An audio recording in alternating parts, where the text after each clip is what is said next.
Welcome back, Defenders. This is Defenders TV Podcast, episode 49, Chimichangas and a Deadpool movie review.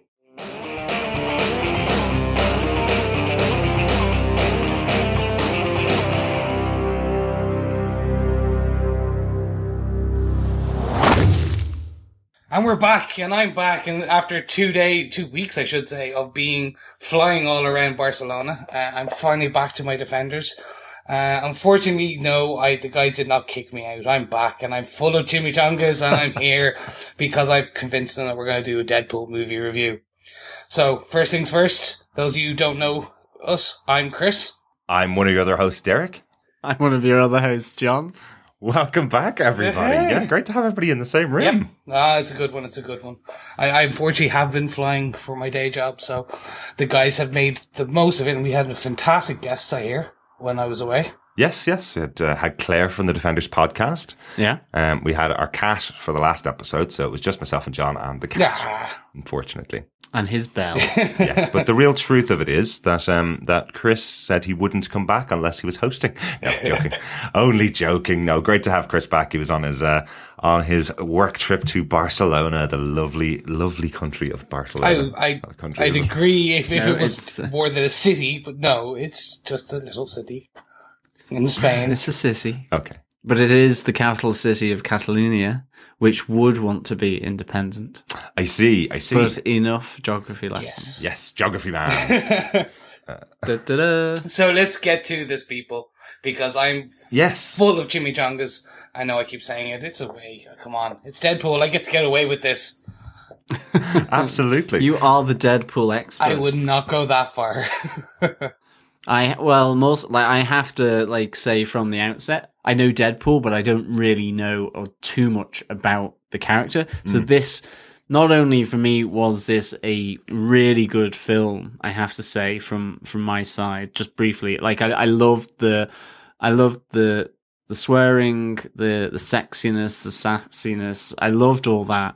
But I was a bit on a learning journey as well, finding out about the character Deadpool. Mm. Yeah. So if I make any horrendous gags, I will call you out on it. you can slice me with a katana. Ooh, saucy. I will start off with one word of warning for our audience. I'm very likely to call him Daredevil. I think I've called him Daredevil about 3 times before we started recording. So if you hear Daredevil, I mean Deadpool this time, okay, for this particular episode. And the other thing we do have to say is that Mummy Derek said that this isn't an explicit podcast, Yes, and of course Deadpool has a lot of explicit stuff that does go on it. It is R-rated, but Mummy Derek doesn't want us swearing or talking nudiness on the podcast. Well, not explicit nudiness. We will talk around it. We will not use the colourful language of one Wade Wilson in this episode, I would say.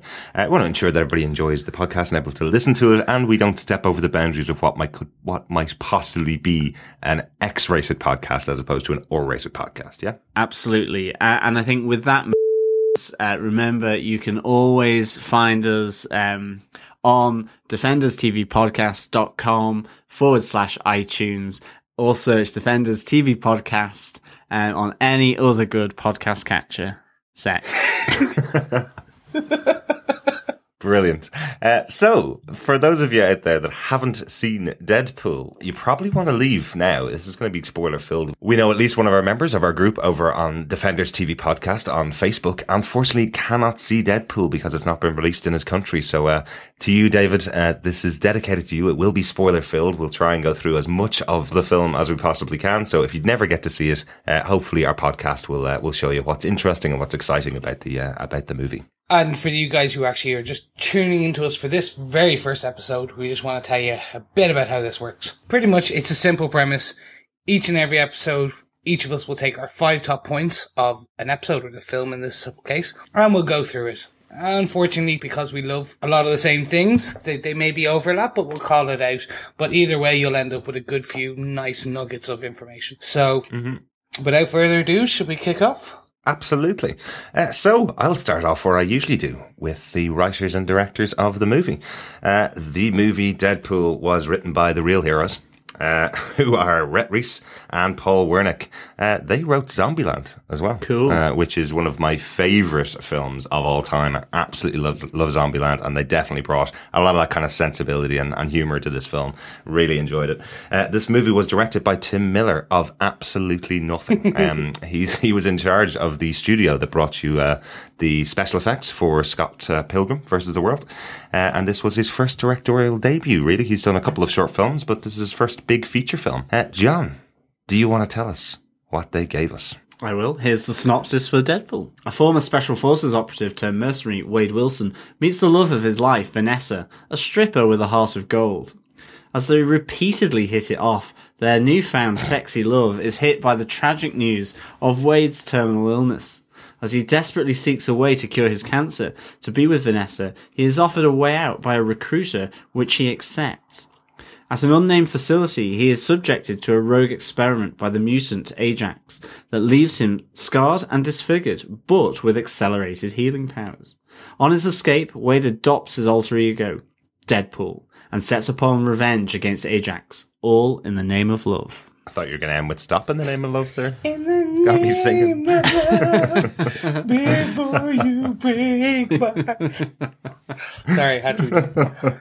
No, I was trying to think of the Wham song, actually, that kept playing. Guilty, I've got no reason. Da-da-da-da-da-da-da. Never Gonna Dance Again? Yeah. Is that the name of the song? I think Never so. tell that. Is Never that the tell one that. in the film? I think It is the one in the film, definitely, but I cannot remember the name of the song. It's not Different Corner. It's one of George Michael's first singles, really, with Wham. So, yes. Anyway, what did you think, guys? How will we start this off? Overall, Chris, we mentioned on our last podcast, we have no idea of your thoughts of the film. As we'd call you our Deadpool fan, you've been looking forward to this film ever since it was announced and told us to put it on the schedule. We were definitely going to be watching it and recording about it. Do you want to tell us what you thought overall of the film? Okay. I'm gonna use big words so that I don't get slapped with a warning for R ratingness.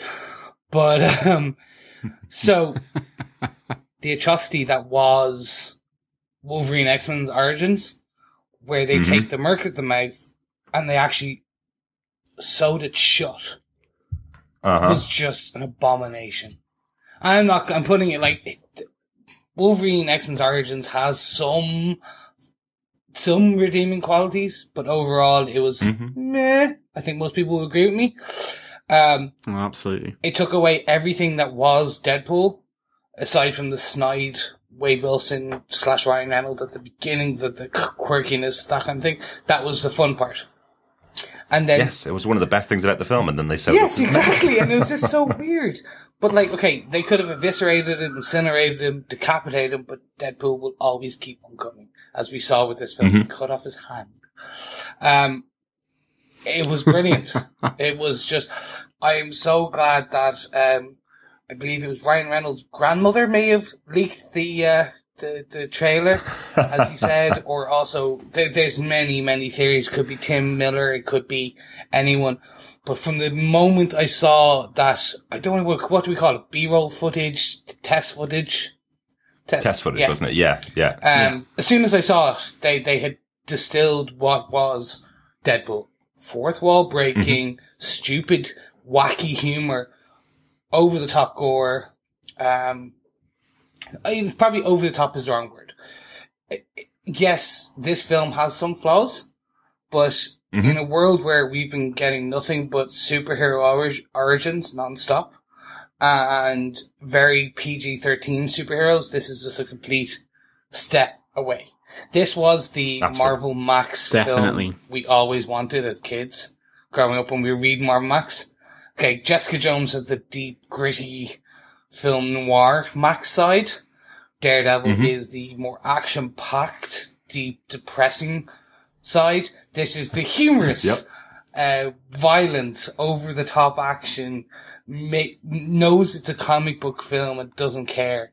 Big time, yeah. And they took the risk where they have a leading man who is full of charisma and he owns that role, and they added in some new people, like that, I don't know, we'll call it the moody teen and the British villain. But they, while not all of them hit, the culmination is just brilliant. I honestly think this for me is, I hate to say it, is probably the beginning of a new type of superhero film that we'll get now. It's the old, like, as soon as, we're recording this a few weeks in, and ever since it's come out, I think every weekend since its release, Deadpool has beaten the box office. Everyone is fully aware of now what this is. This is, you can have fornication, you can have swearing, you can put humor and violence into a film, a comic book superhero film, and everyone over 18 who ever grew up with a comic will love it. And anyone who hasn't will be introduced. I know, and I get over the top with this, but it's brilliant. It was well written. It was amazingly put together. I absolutely agree. I completely agree. Like, for me, this was not for all the family, and thank God for that. It's like, for once, there's a movie being put out that doesn't always have to consider the bottom line, which normally is children. And it's not that I'm having a go, obviously, at family entertainment, but there is so much of that, and so many films are tailored to getting it in under an R rating, that for a movie to essentially stick its head above the parapet and go, we're an R-rated movie, we're out and proud about that, we're gonna have swearing, we're gonna have sexy butt cheeks in a blanket, we're gonna have just uber violence, well written, a really nice kind of, when I say a messy structure, I don't mean it in a bad way. I just mean the fact that it moved from one place to another. It came back on itself. It was really just engaging all the way through. And like, you've heard now Batman v Superman saying they're going to do an R-rated cut. You've got Wolverine, saying that their next film will be R-rated. As you say, Chris, hopefully this is the start where we get some R-rated movies. I think of some of my favorite movies of all time, Silence of the Lambs, Alien, are all R-rated movies. And now you'd only get them if they're horror. And this is a really great example, I think, of an R-rated movie coming, like, face first, wham bam, thank you ma'am. And I really liked this. I liked it for what it was and what it gave me, which was just laughs aplenty, gore, and some things I just will never forget. Two in particular, actually. It should definitely be pointed out, before we go into our actual points about the movie, it should definitely be pointed out that an R rating in the US is slightly different to an R rating in the UK and Ireland. In the UK and Ireland, this is actually a 16s film. It's not an over 18s film. So there is still some wiggle room there. There's definitely some things that they didn't show in the film.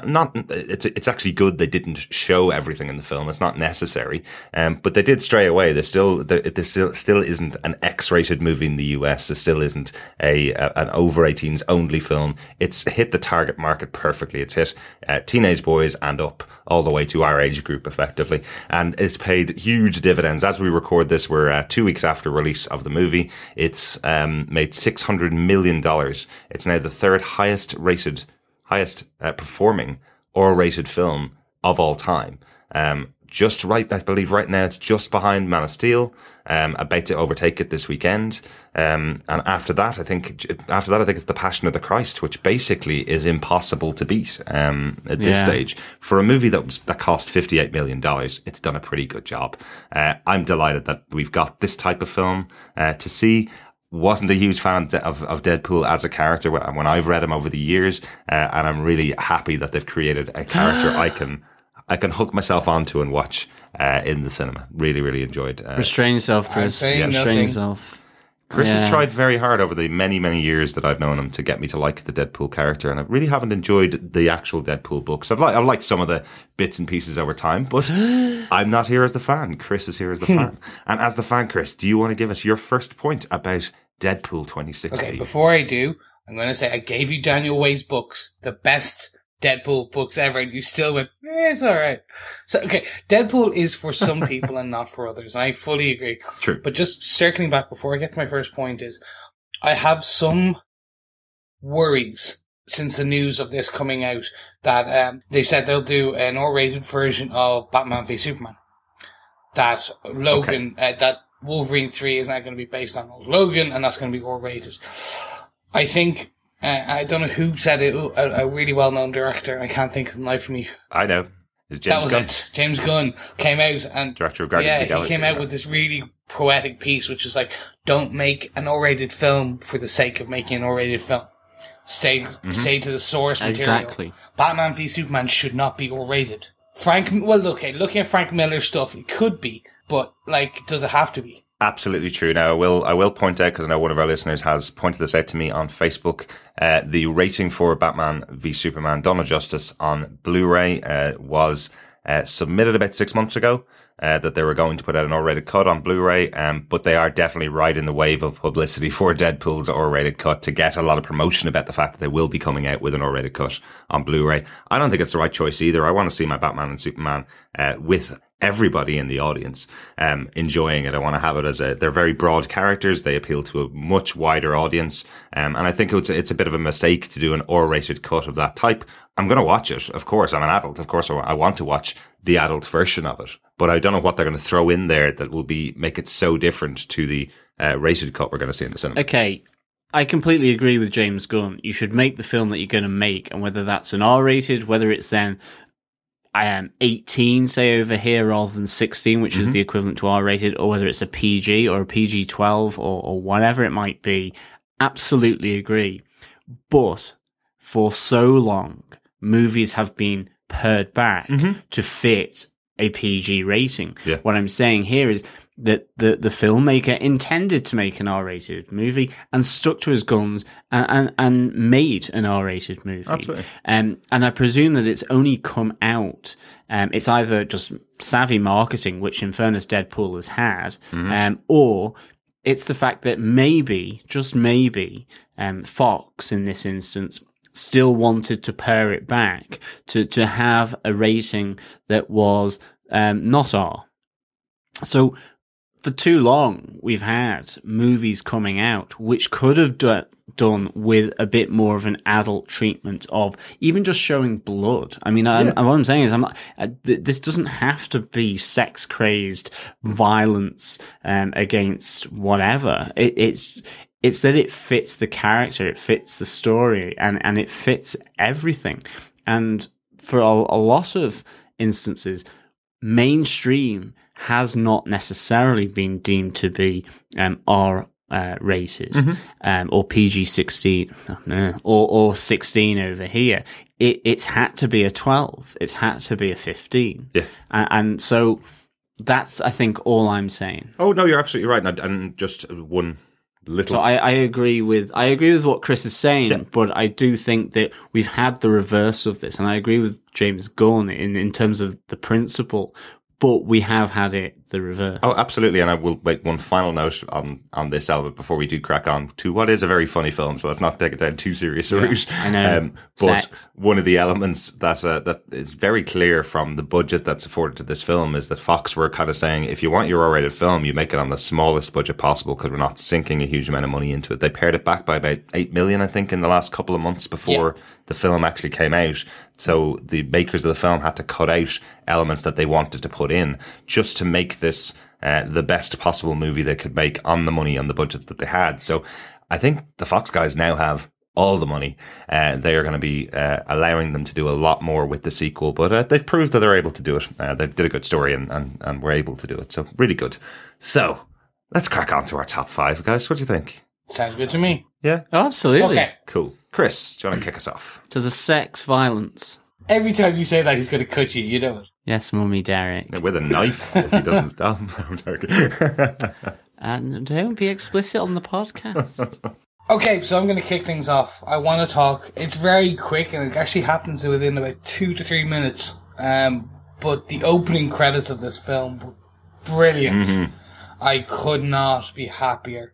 They just, I suppose the best way of putting it was they poked fun at and ripped the piss out of every well-known superhero film ever. I like a British villain, a moody teen, a fully CGI character, a gratuitous cameo, like directed by an overpaid tool. Like it was just like, and then cool. the part where you see like the Green Lantern wallet floating through the air. You saw what was it? Ryan Reynolds' Sexiest Man Alive on the People magazine. They really knew who they were writing for. Like, it took me a second because I didn't actually see the first one. Like, it just, cause people started I was watching the action and then it was only that people started laughing. I was like, what the hell? Like, it was fantastic in itself, even the slow motion fight sequence that's going on, the slow movement or the 360-degree fight sequence that's going on in the car. Absolutely. And you're trying to pick out what it is you're supposed to be looking at during the scene. And as you say, exactly the same in our cinema. You could start hearing the ripples of laughter through the audience as they started to notice little things in there. Once you start picking them up, really great idea to just pick up on the tropes of comic book movies. And they were right. They are all of the tropes of comic book movies. Twisted on their head. And I think that was just these guys who, again, it was Rhett and Paul, the two writers, Red Reese and Paul Wernick.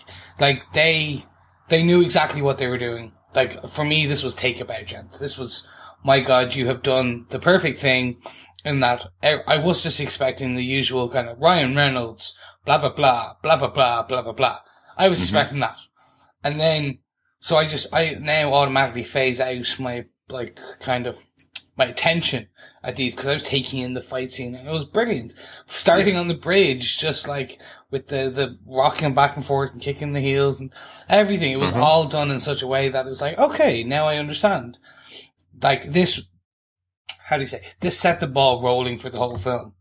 Like, yeah, absolutely. And I do love the fact that they gave themselves the title of the real heroes of the movie. Yeah. The writers of it gave themselves that title. Yeah. So they knew exactly what they were doing. And like you think back to Zombieland with the double tap and all of that happens in the opening sort of sequence of the movie, then it's a really nice way of just introducing the movie. It's really good. Yeah, and I think that's exactly what it did. It set up the tone, it set up the humor, it set up the action, and then it kind of did, how do you say, it pulled me back to Zombieland with the writing. The kind of straight away it started breaking that fourth wall, which you do not do in films at the moment.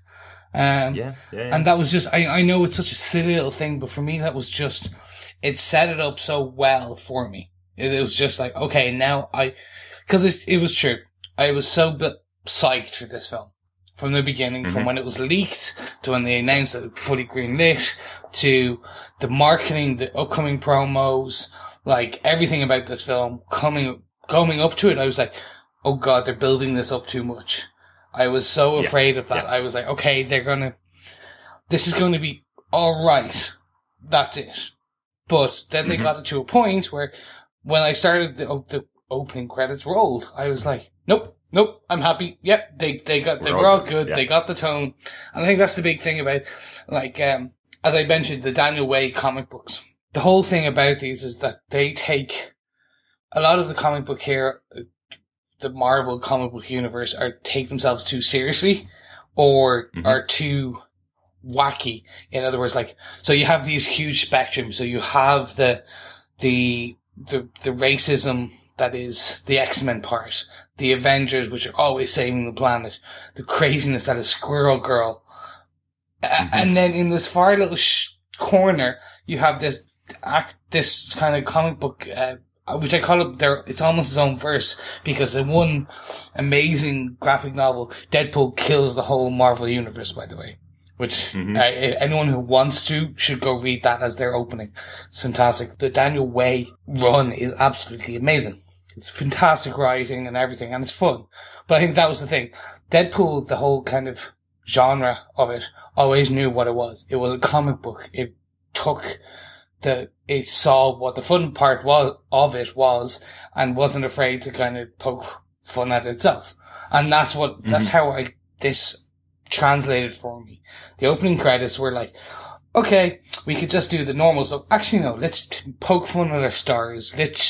Like, Ryan Reynolds was the producer on this. That's right, yeah. And for me, like, he went, okay, so I have no doubt that his he worked with the writers on this to go, okay, any chance we can, let's rip fun at these types of things. Let's rip fun of Hugh Jackman. Let's rip fun at Marvel. Let's rip fun at DC. And then apparently he said now I've yet to see it. Apparently there's over 100 Easter eggs / pop culture reference in this whole film. It's your Nirvana. Absolutely. I think I know about 45 of them so far. I'm like, okay, I'm just going to be sitting watching this consistently when it comes out in Blu-ray. And look, I know it's quite a small point, but for me that was just, they knew how to set up this film. That's really what I wanted to get to. Yeah, big time. It just set out its stall really, really well. I will say that I was thinking coming up to this, is this going to be another Snakes on the Plane, a movie that you hear about all the time on Twitter and you hear about all the time on Facebook and all the time on social media, and then nobody gets off their arse and goes to the cinema and watches it? And I was totally blown away by 4 days in going to the cinema and the entire place being completely full out.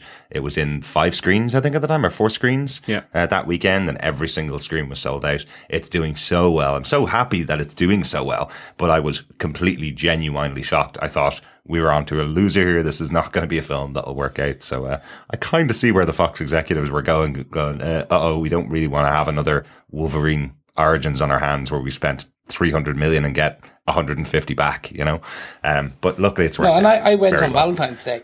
I brought my other half with me, and I didn't even use the trick marketing that they use, which I'm hoping people get to go back and see that.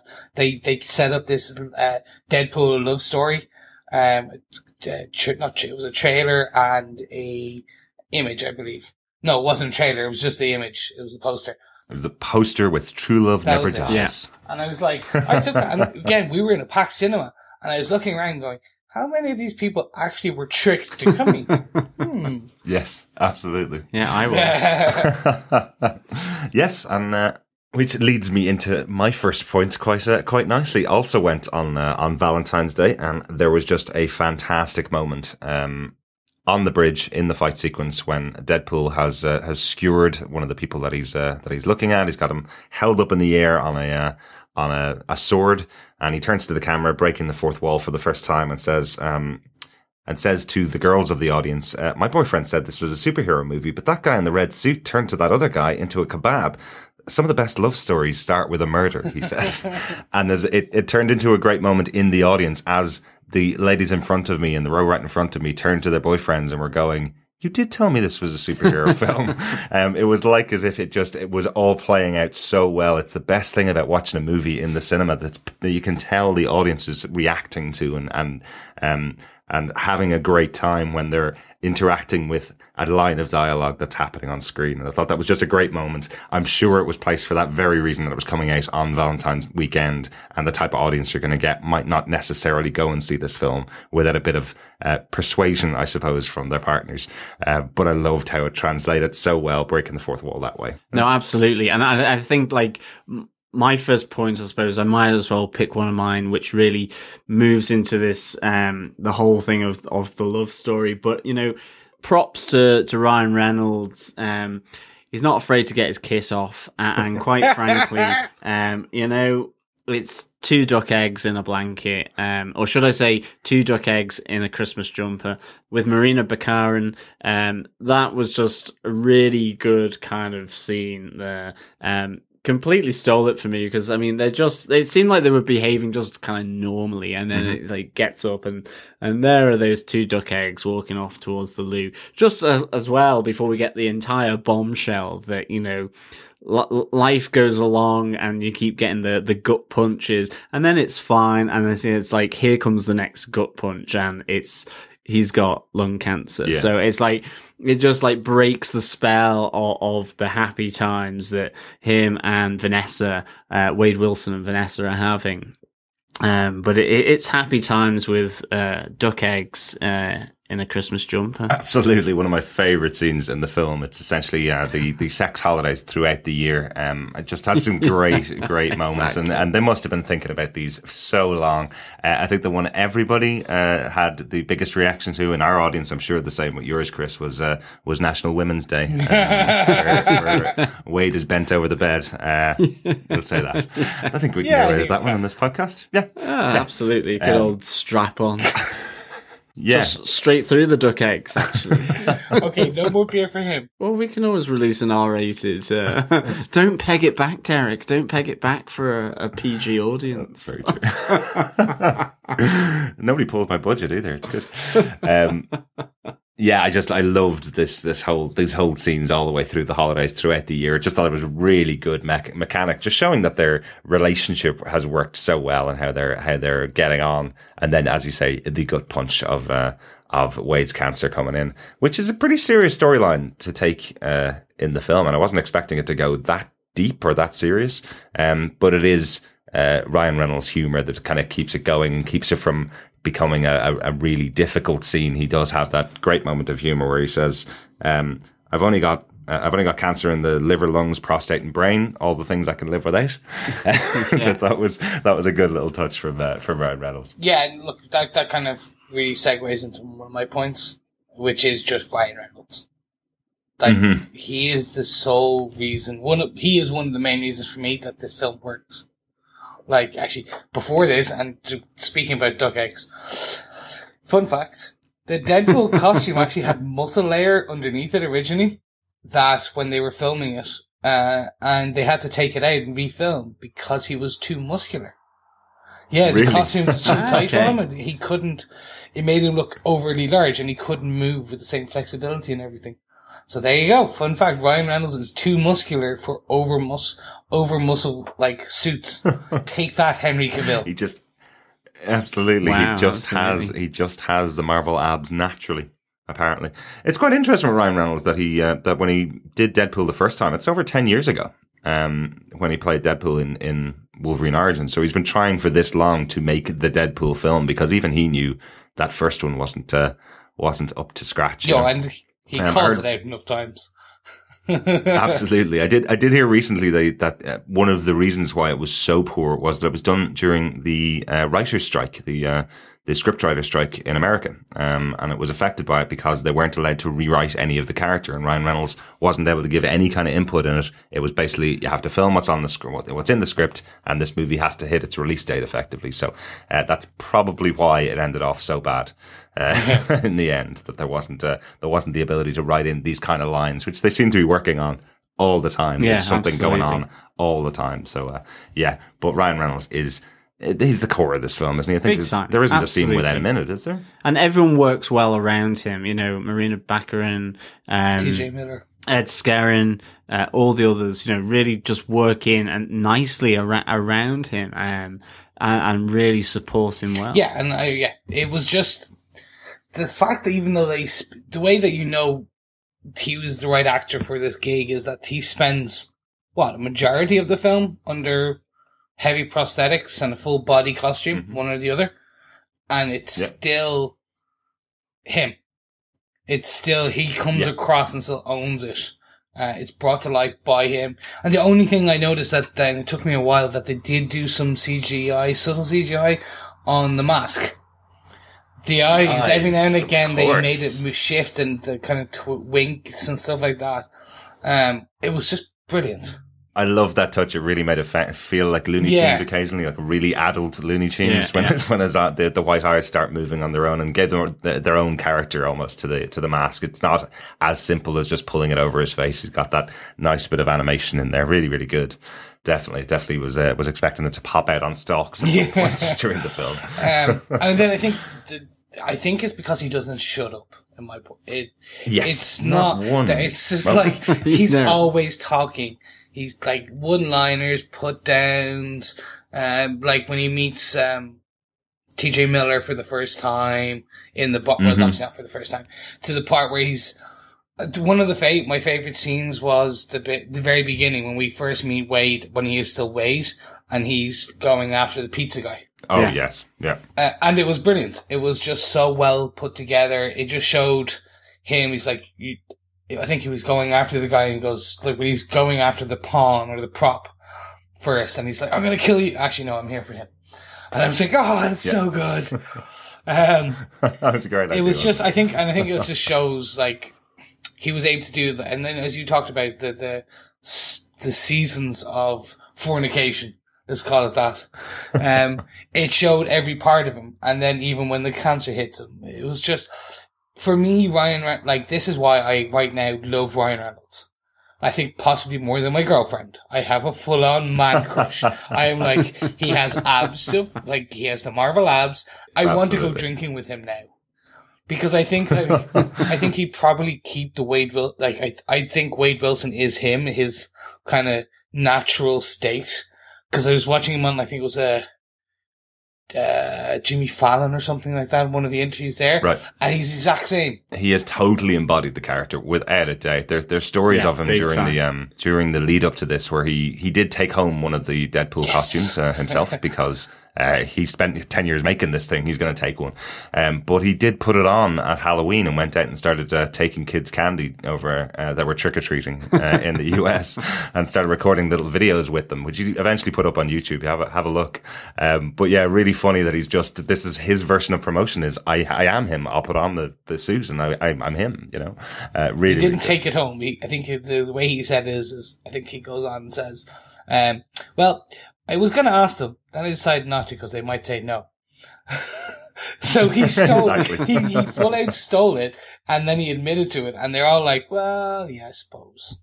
Like, there's only 5 of them. I think they probably will make a very special one in gold for him after this, after the amount of money he's brought in. This is definitely Ryan Reynolds' most successful film now. Clearly, like it's blowing everything out of the water that he's done in the past.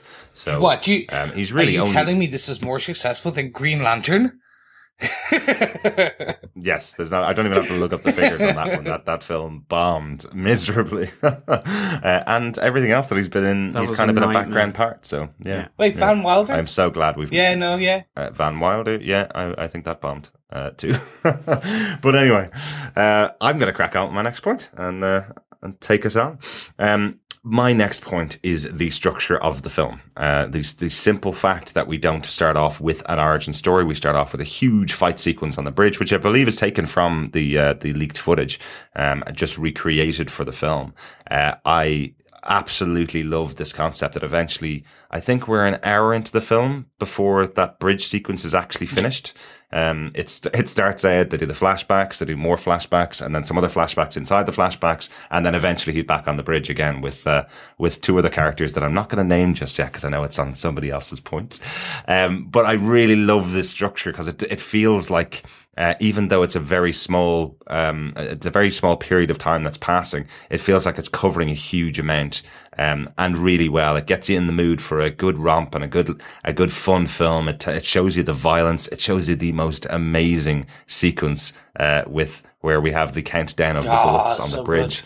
That was excellent. Absolutely brilliant. And then taking it into the background of the character so you get to know a little bit more about him. Not a huge amount, so you don't actually learn a huge amount about Wade Wilson in here, but enough that you understand where he came from, why he's here, and what he's doing. And then you get the final movement of the scene. I just thought the structure overall, really great choice.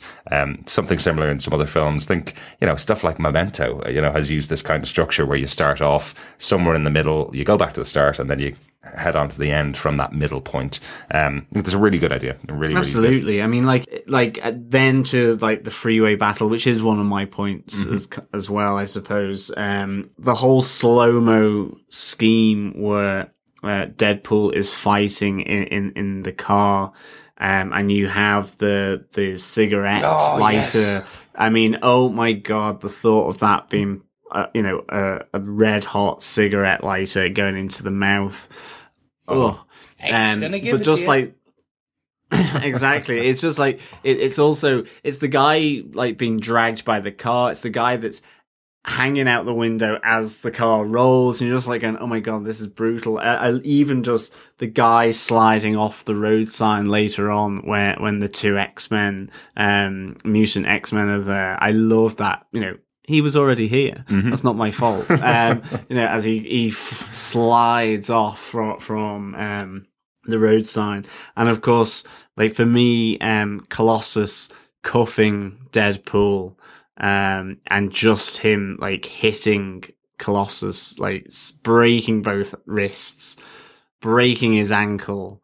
And then just that tiny hand, I was like, oh my god, it just creeped me out. It reminded me of Jeremy Beadle. And it was just like, then the whole wanking joke as well. It was just like, well, it feels bigger in that. It's just like, it was just like, oh my god, this so is like, many masturbation jokes in this film. exactly. It was just fantastic. But yeah, I just then couldn't get Jeremy Beadle out of my head. And for those of you who don't know who Jeremy Beadle is, he was a TV presenter on ITV in the UK, and he just had a very small hand. One of his hands was normal, the other very small.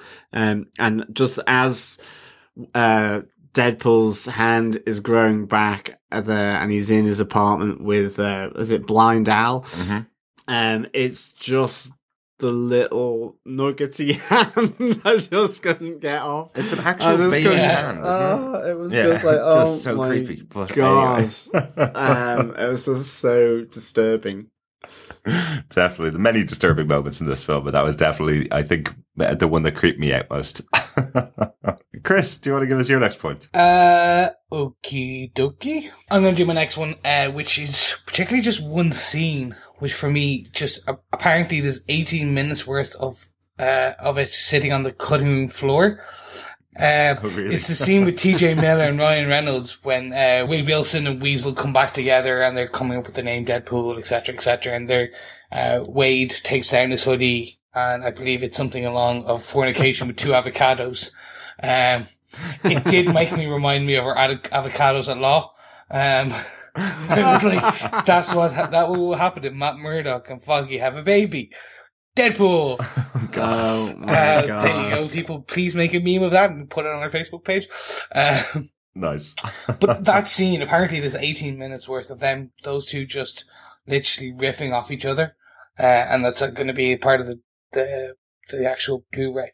But for me, I love TJ Miller as a comedian anyway. He's my type of humor. Right. It's very crass. It's not afraid to swear, but it does it in such a humorous way. It's just fantastic. This was just like the avocados bit was the icing on the cake, but it just kept going on. And I was like, oh, they're gonna do another. Oh, stop, damn it. But like, I believe it's IGN who released a piece where it's just the two of them doing them saying pieces that were cut from the film. And then they went on and like oh my God, it would have been hilarious. I could have seen myself, if they had done half of that, I would have been hurting rolling around the floor. I think this, in a larger bit, is the comedic elements of this film were just spot on. Like, it never took itself too seriously. Even the marketing, where he's lying on a rug, where I remember even one of the first spots where Ryan Reynolds and the guy who plays AC Slater in Saved by the Bell. Mario Lopez. When Mario Lopez was like interviewing. Why do I remember I'm even that? more worried about that, but let's not talk about that for the moment. Well, he was the best looking one. Let's not remember that Squeak's now in jail. Just saying that. He's the only one that's still got a career. He's in jail? Screech? Oh no, Mario Lopez. Mario Lopez. But the bit was where Ryan Reynolds, Mario Lopez was interviewing Ryan Reynolds, and then Deadpool comes in and beats him to death. And then he's ransoming him. It was just everything about this film and the comedic humor to the marketing was just spot on. Mm-hmm. And I think it was just perfectly summed up in that scene where the two of them were just riffing and improvising. And that was, apparently they didn't script it. It just went, okay, for the next 20 minutes, we're just going to have the camera rolling and you two talk and say what you look like. And that was it. Yeah. And I was just like, for me, it was just, I don't know, it could be because I'm a Daredevil fan, but because the avocados, I was just like, that was brilliant. Cheer. Excellent. Excellent. I'd say for me, the humor probably did work. It did work really well. It was probably about 1 in every 3 jokes hit, but at the rate the jokes were going, I think I was laughing the entire movie. So if you were catching every single joke and laughing at every single one of them, you'd be weeing yourself pretty quickly. It's just constant, like the rapid fire pace of Ryan Reynolds' delivery, particularly, and then with TJ Miller, and as well with Miranda Baccarin. I can't give enough credit for Miranda Baccarin. When she's on the screen, she really does keep the pitter patter up with Ryan Reynolds, and is written really well and is able to do that part. Like, we watch her in Gotham every week for our Gotham TV podcast, and she's got a really good pitter patter with Ben McKenzie. They've got a good rapport between the two of them, but she's able to keep up with the best of them. Really, another great Miranda Baccarin role here. She is totally the nerd princess, isn't she? She's been in everything from Firefly to Gotham, and now in Deadpool as well. She's one of the only actresses who crossed over. So she's now in Marvel, but she was she's Gideon in the CW universe. That's right. Computer. She's Talia al Ghul in the animated Batman universe, in Batman Bad Blood, and one of the other ones. The one with Batman and Robin, and then one of the first ones. And then also in Gotham. Obviously in Gotham. Yeah. But now she's gone over to the Marvel Universe. So yeah, she is the Nerdvana, if you want to call it that. She was in one of our favorite ever shows that was cancelled. Praise be the Firefly. Oh, Brown Coats Unite. Mm-hmm. But no, I think, and you're right, she was just brilliant. Sorry, I interrupted there. You can't not talk about Miranda Baccarin. She's absolutely brilliant.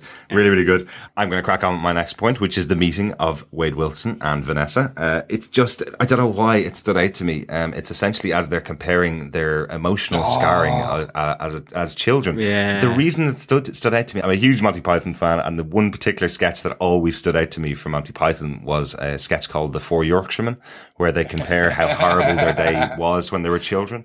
And this particular scene, as they compare the emotional scarring, and it's getting worse and worse. And it also kind of reminded me of Lethal Weapon, where they're comparing the scars to each other in that film as well. But it really stood out to me that they've got this kind of really good rapport with each other. They're trying to one up each other with the most horrible stories that, if in any other film, would form the villain effectively. They're essentially saying they've been abused since childhood, but using it to say which one of us is worse than the other. Thought it was fantastically put together. Really good scene. That's one of a big standout moment for me, definitely. Yeah, no, that was cool. I mean, I just loved their relationship. Full stop. It was cool. That was another element to their pitter patter whilst they're in bed together. To the final battle scene aboard, I believe, a Shield helicarrier. Ooh, interesting. Or was it? So. It was really, really good. It looked like one to me, if I'm honest. But obviously they probably can't call it a helicarrier. 100% they can't, because they asked Marvel, could they possibly use it? And Marvel said no. So it doesn't matter. It's a Shield helicarrier. So they changed it just about enough to be it's a Shield look helicarrier. like one, but not be a Shield helicarrier. I mean, this is the crazy thing about rights, isn't it? It's kind of like there's rights for like stuff that is important, and then there's like, it's a Shield helicarrier. Everyone knows it is that. Oh, it's like the Xavier School. They didn't fully call it that. No, they just said it was the school for the gifted. I loved how they handled that as well. I have to say, just the X-Men, or should I say the lack of the X-Men, where he kind of wanders in and he goes, "Where is everyone?" And it's kind of just like, it's just Colossus and what's it, Negasonic, Warhead. Woohoo! Warhead. Like, I love just how they handled that. I thought it was really sort of cool. Yeah, I do love how they handle that, where effectively Wade Wilson goes, why am I only seeing 2 of you X-Men every time I come to this gigantic mansion all the time? And they go, no reason. And he goes, is it because of budget? It's because of budget, to the camera. Really good.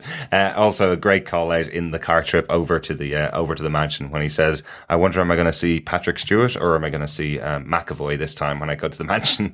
Nice little call out. That would have been so awesome. I must say, when he said that, I just suddenly, I think a little bit of pee formed in my pants, and I did kind of go, I do want Patrick Stewart to be there. On that note, John, do you want to give us your point? Yeah, my 7th point, I think, at this point.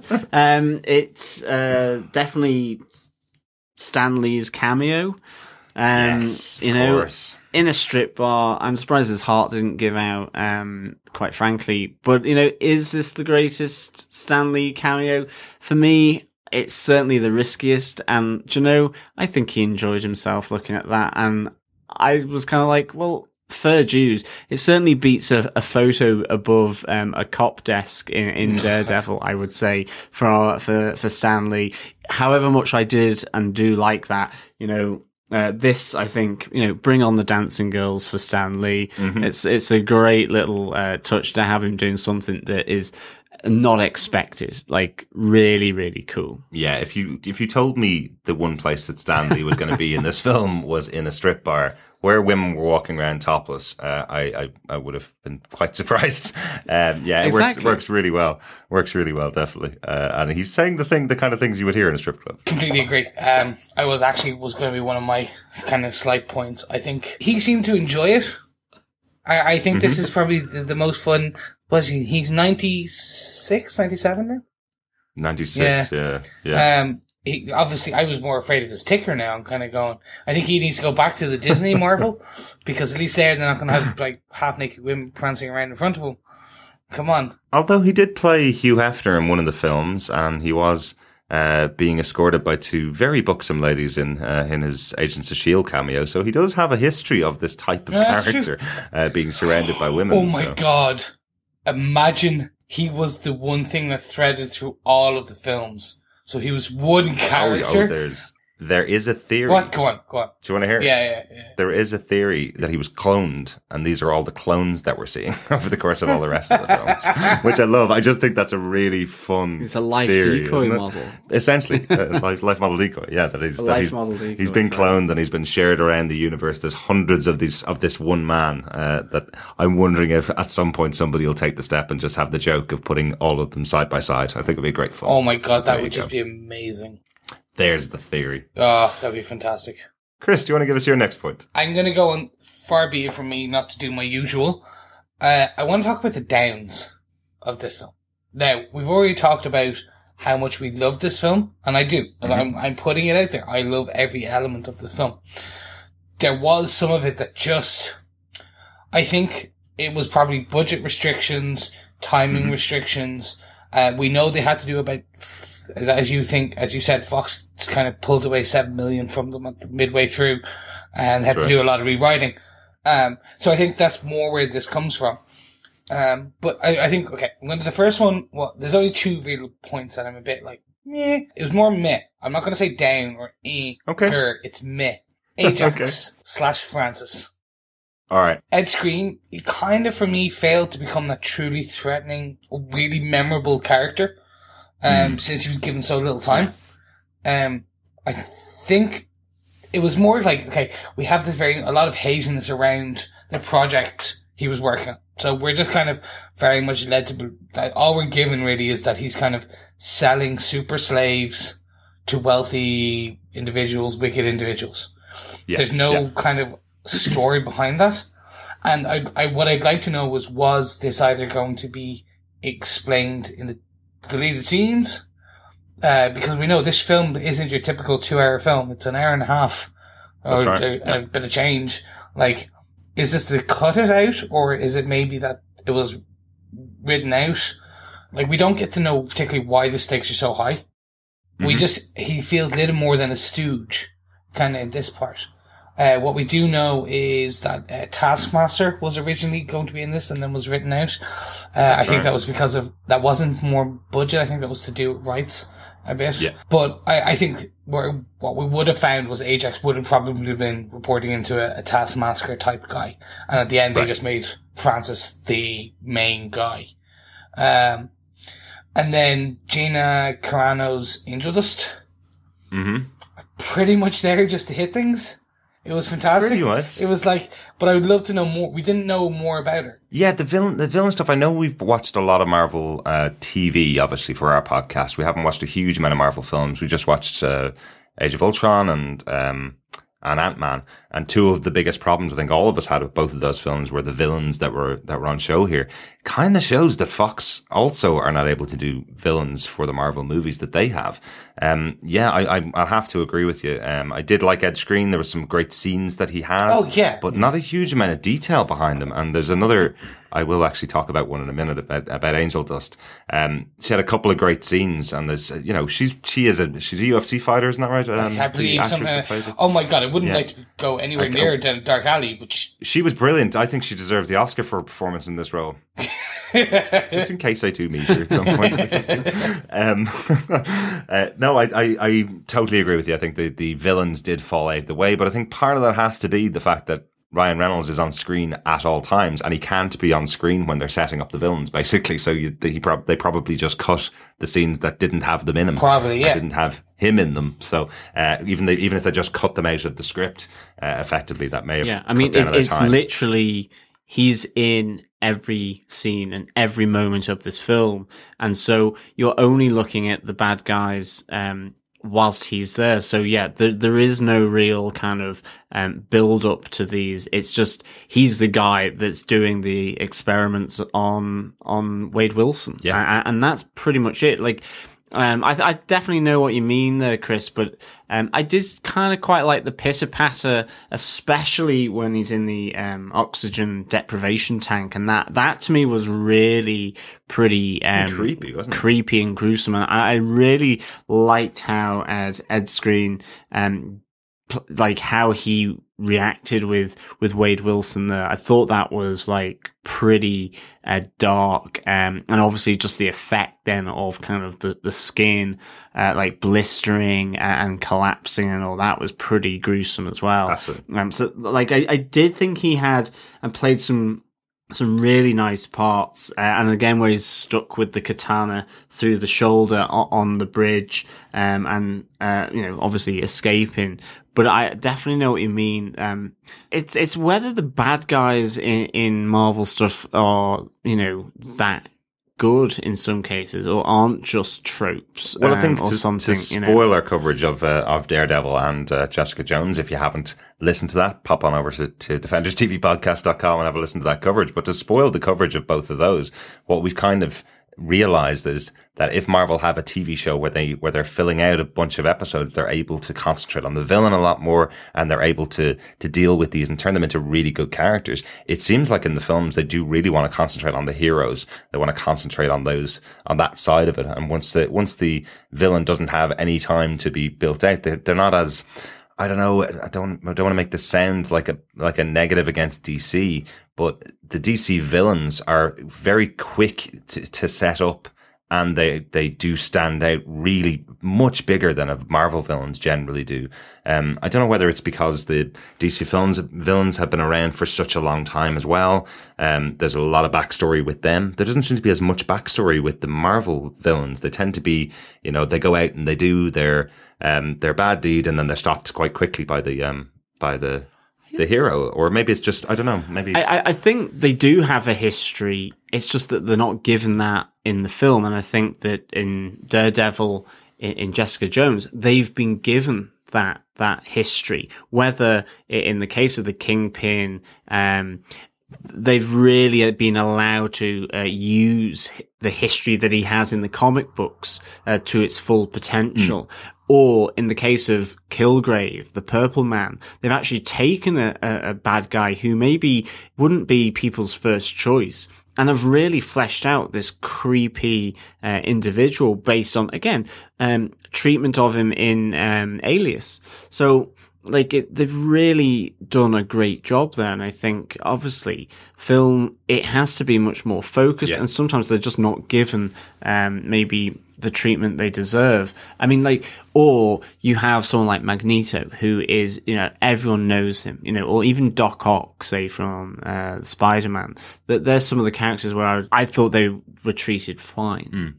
But, with Ant-Man, not everyone knows that story. And with Yellow Jacket, I'm not really au fait with that character. And so as a result, his treatment in Ant-Man was a bit kind of like stereotypical bad guy, huffing and puffing, not really doing much. Yeah. But I definitely get you on that, but I still think he had some good points there. So I know what you mean. It's not like a total downer. No, it's not. I think that's the thing. It's just, they had done an extra 30 minutes in this film. If budget had have allowed, I say they would have gone. Because we did get that one scene without Ryan Reynolds where Ajax is there dealing the slaves to the rich oil baron, whatever. So that's where we got the motive. And I think we could have got more when the Angel Dust and Ajax are in the room and he's after being secured and he's talking to Angel Dust. I think we could have got more of that if time had have allowed. And I'll disagree with one point in that DC kind of have somewhat better villains. I think DC has better villains because we know them. Look at Man of Steel. Zod's back, Zod is your typical villain. He's a bad guy, thinks he's doing right, and then wants to tear down the world. There's not much to it. And I know you, if any of our listeners could see Derek and John's face right now, he's squirming at me. I wouldn't say that's the definitive version of Zod in Man of Steel. I don't think anybody would. I think the definitive version of Zod is from Superman 2. And that is quite a complex character and a very different character. Exactly, but you can't compare. But definitely, I think in my head, and I think obviously because we do Gotham and we deal with Batman quite a lot, obviously in my head, Joker is the one that stands out to me as being, regardless of who plays the character, there's always a really interesting take available for those actors. And they've always taken a chance on doing very different versions of him because it's such a wide reaching character and a character that's been around for a long time. I do find sometimes some of the Marvel villains tend to have the same modus operandi regardless of who they're fighting. In this week's comic book, it tends to be, right, my job here is I'm Red Skull, I lead the Nazis, and we're going to go out and we're going to take this. And no matter who it is that's fighting them, whether it be the Nick Fury and the Howling Commandos or Captain America or whoever else is the hero that's taking them down, it's pretty much a similar storyline for that character. No, I mean, I would agree. I don't think in Man of Steel, Zod is necessarily the best bad guy. But you are given some context as to why he's acting like he is by the first 20 minutes, where he's trying to essentially do a coup and this idea of, all that kind of stuff. Yeah. So you get some background here. It's just simply because probably, as you say, it's an hour and a half. All we really see with Ed Skrein is that he's the guy doing the tests. Yeah. And that's it. And that's why Deadpool goes after him. But to be honest, for me, that's all I needed to see in this film. I didn't need Ajax's backstory because that's not, I don't think, what's important about this film. This, for me, I don't really have any bad points about this film. I'm sure that if any other time or any other reason I would have watched this, I probably would have pulled out bad points. Absolutely. I'm not saying it's a perfect film, but for me, this was just, it kind of washed towards me and I laughed. I enjoyed the fight scenes. It was that kind of movie for me. Absolutely. It was just fun. I could take and leave things that weren't necessarily developed because to me, this was a great fun film. Yeah. Yeah. No, I agree. Total fun. So I think I'm going to crack on to my final point on this. The one set of characters we really haven't talked about is the X-Men that we get in this movie. Colossus and Negasonic Teenage Warhead. I have to try and get that into my head because I couldn't remember it even after coming out of the cinema. Even though Negasonic Teenage Warhead is the best named X-Men I have ever heard of, and I think Deadpool is on my side. The big character for me here is Colossus. I absolutely love this version of Colossus, and for me, it's probably the best realized X-Men on screen. Because I grew up watching the X-Men cartoon and Colossus in the cartoon, and much like the comics in the early 90s and throughout the 80s, Colossus is kind of that G.I. Joe character who kind of tells you what the moral of the story is. And even though he's a big guy and can punch through walls, he's always trying to be the moral center of the X-Men. And I just love the touch that he's trying to be a moral center to the least moral character in the Marvel universe.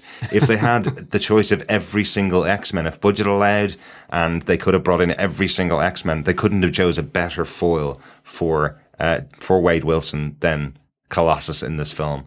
I love the interplay with this character all the way throughout the film. I love that he's mentoring a younger X-Men in Negasonic Teenage Warhead.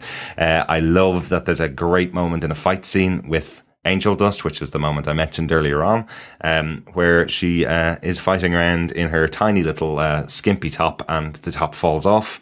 He politely picks it up and tells her that she's got a boob exposed, as he would, because he's a lovely gentleman. And then they crack back into their fight afterwards. I think it's absolutely brilliant.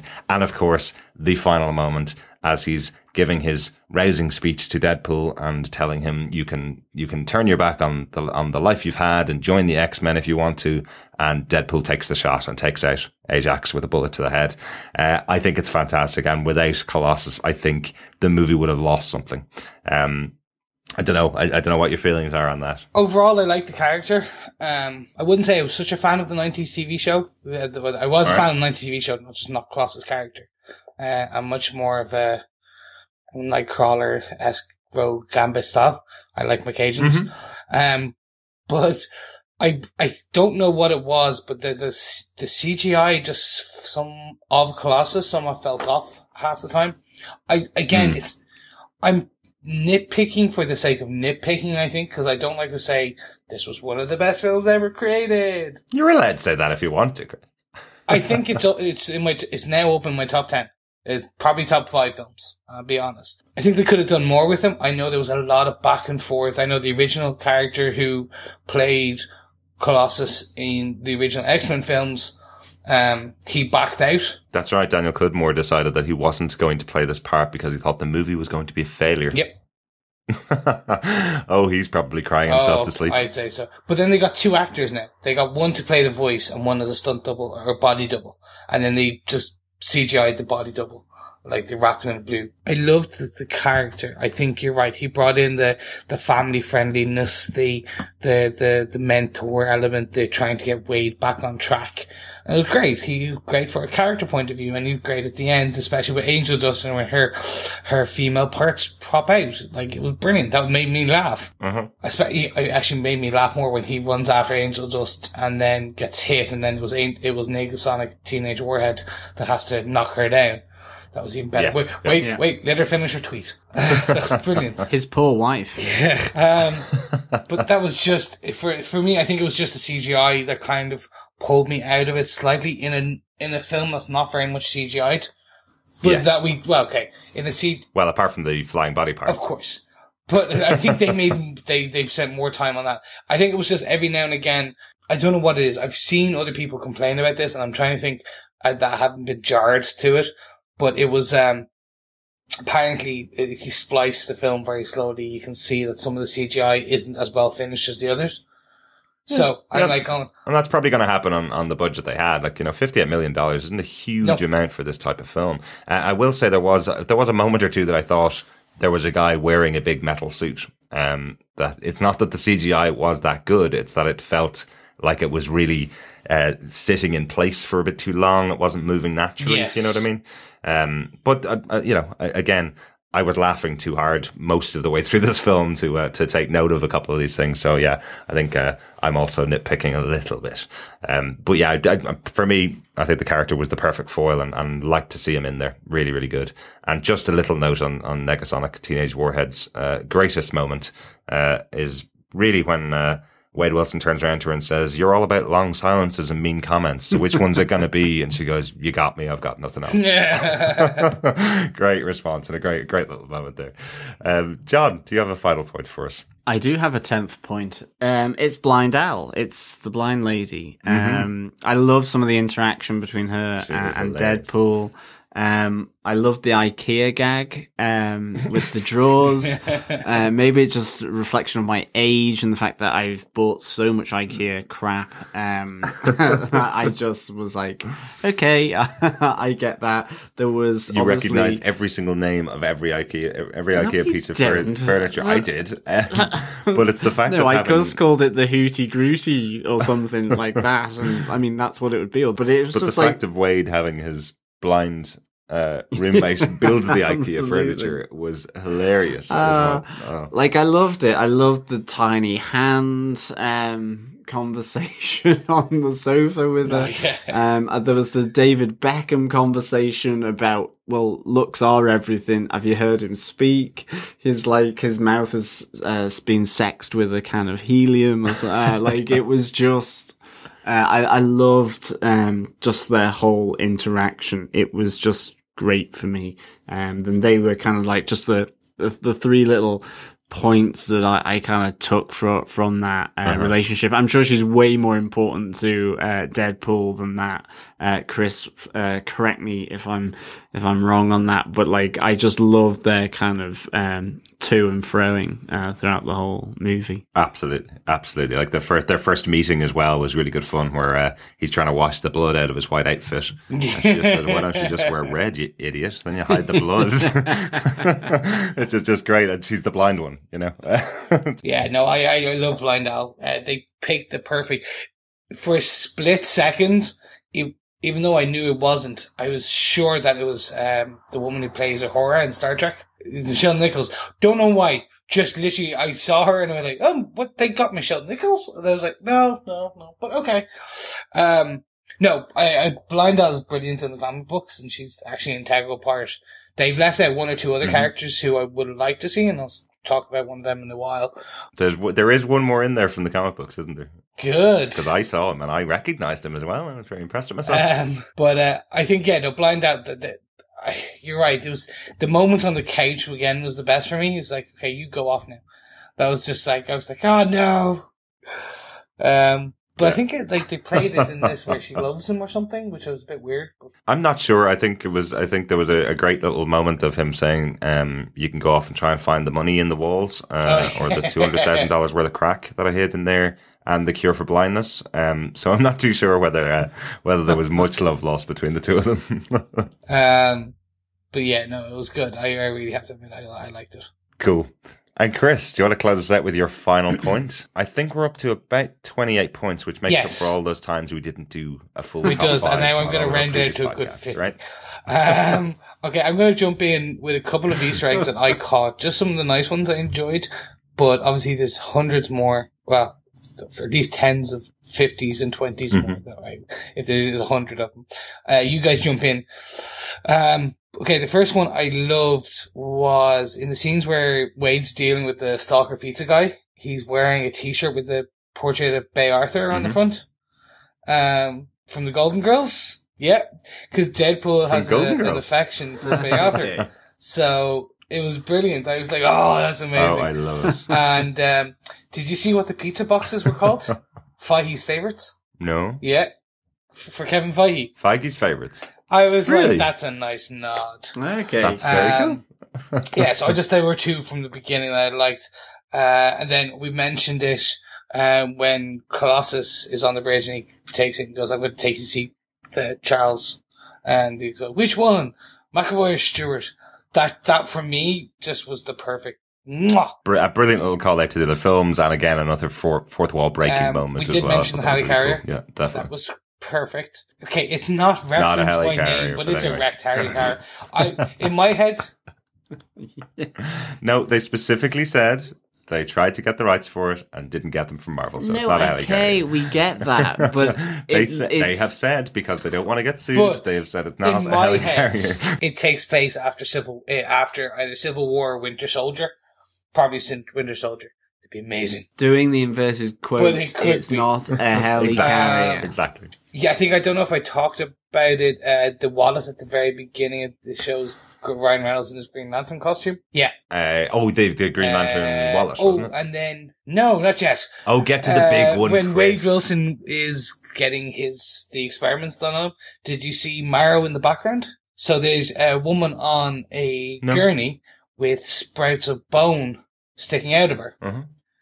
That's Marrow, who was the leader of the Morlocks in the X-Men, in the X-Men universe, or kind of first, if you want to call it that. And when later went on to become a member of the X-Men and stuff. Oh, right. Yes. So the Morlocks, I remember, these are the ones that live under the ground. They're a very weird kind of race, aren't they?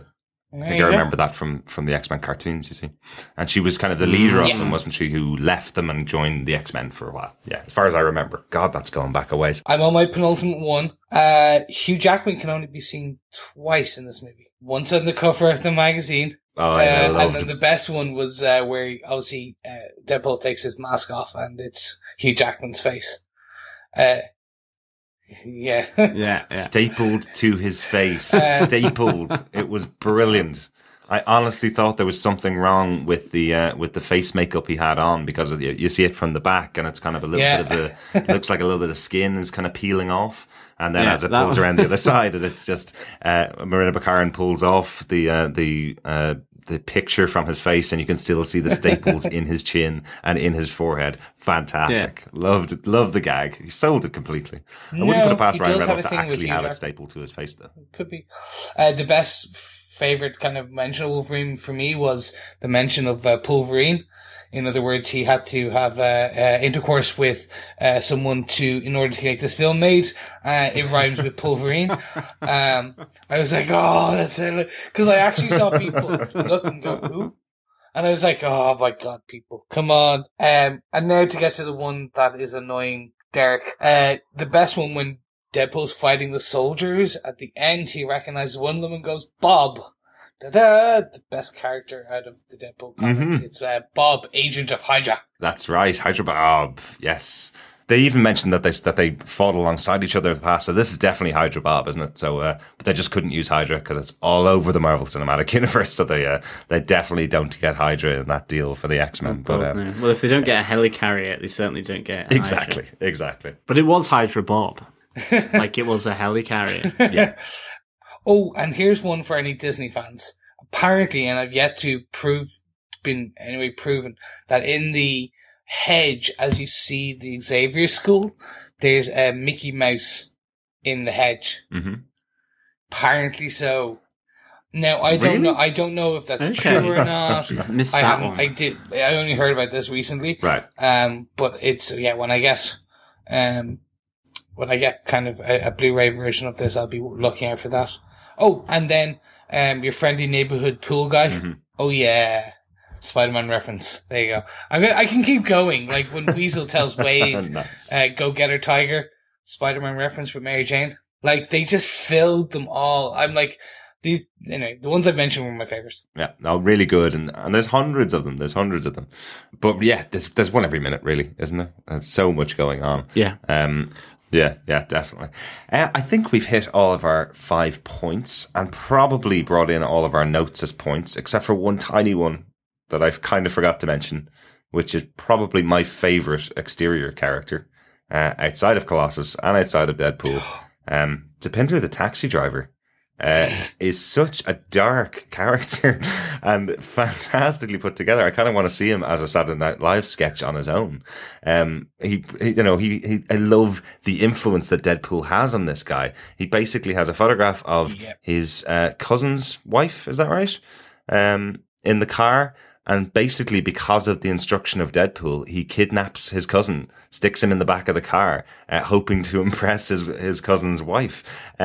That's all Deadpool's fault. But I love how it's played out, and I love that it comes back later on. And the fact that he's probably going to be in prison for a long, long time after the car crash that may have injured or killed his cousin, who was thrust up in the back of the car. A really nice point. Apparently, Deepinder is named and kind of modelled after a guy that Ryan Reynolds went to school with. Really? Who died because a lightning struck him. Oh, right. Wow. And he then thought this would be a really nice kind of tribute to him. Interesting.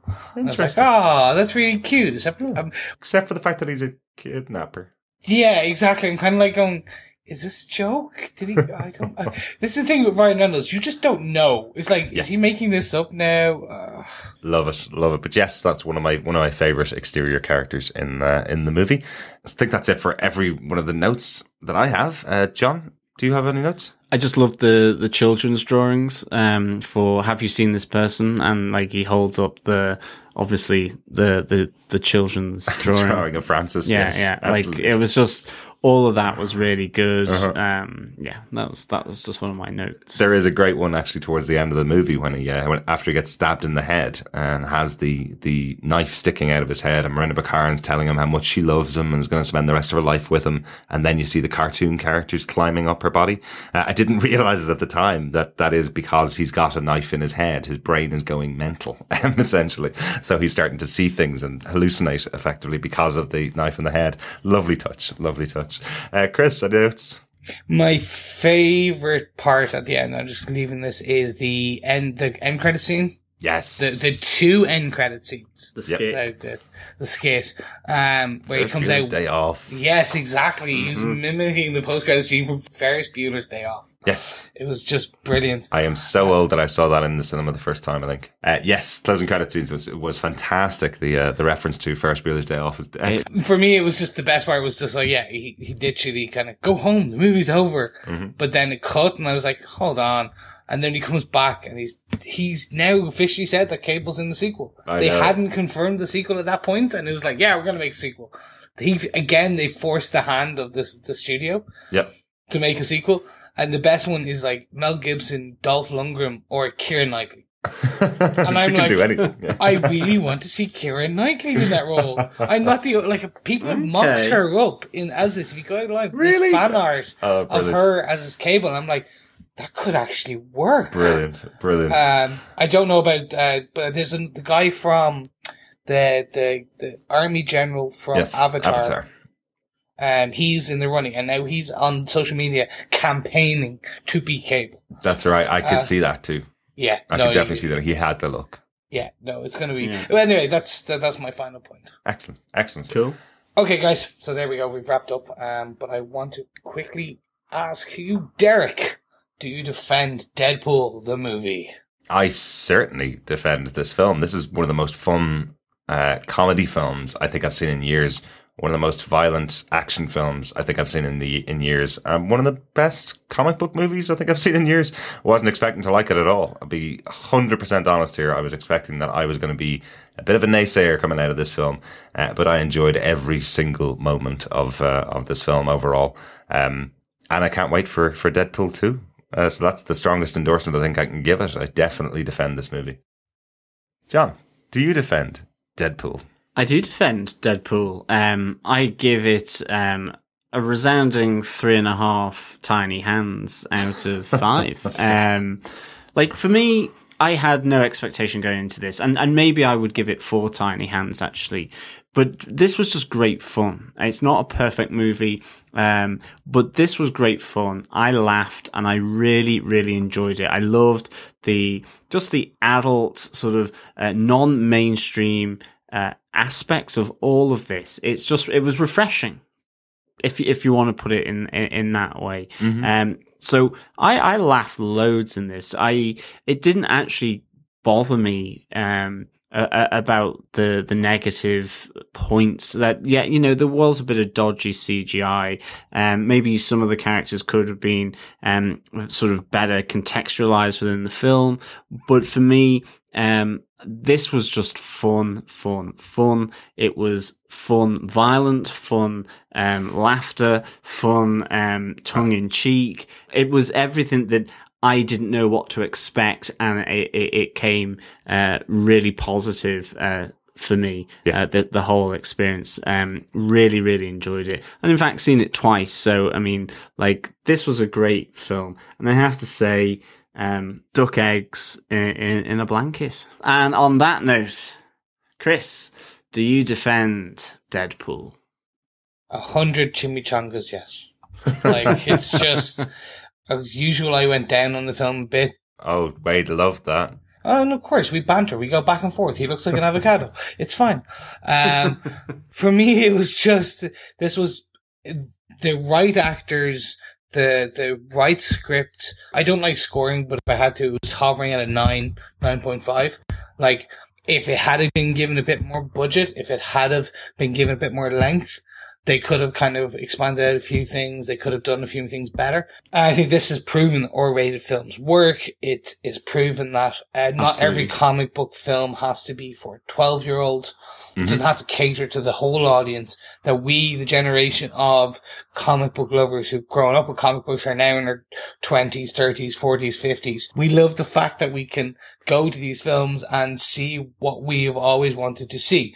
Look at Daredevil. Look at Jessica Jones on Netflix. They've made these adult TV shows based on comic books we all loved. Ryan Reynolds is absolute star of this. He embodies the character perfectly. TJ Miller is brilliant.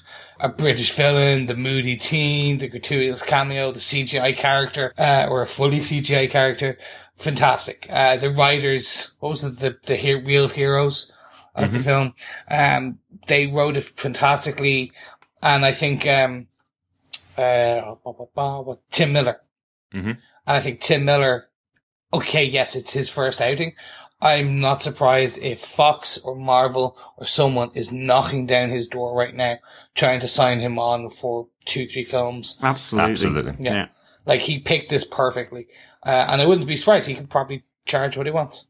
And I would happily go see number 2 in an instant, and I'll happily go see any other Tim Miller films. And I'm going to leave you with this, listeners. Just imagine our 2 avocados at law had a baby, and it is Wade Wilson. Love it. Well, thanks very much for joining us, listeners. If you want to hear our other coverage of the Marvel Netflix shows, you can join us every week over on DefendersTVPodcast.com. Currently covering Agent Carter, but very soon leading into Daredevil Season 2, which comes into our Netflix accounts on March 18th. So we'll be covering that pretty soon, but come join us over there and subscribe to the podcast on DefendersTVPodcast.com/iTunes. If you want to send us your thoughts about Deadpool or any of the TV shows that we cover, make sure you send us an email over to feedback@DefendersTVPodcast.com. Follow us on Twitter @DefendersCast, or follow us on Facebook. Join our group at Defenders TV Podcast. Really delighted you guys have been here for this one. Great to have all 3 of us back around the table again. Yay. Welcome back, Chris. Thank you. Absolutely. They only let me come out for special occasions now. Absolutely. That's Chris not true. host. Let Chris host. Nice. But look, thank you very much, guys, and I'll chat to you soon. Yeah, thank you. I am your British villain, and I'm off to assemble an IKEA wardrobe with my eyes closed. Bye, everybody. Bye. Bye. Jimmy Junkus.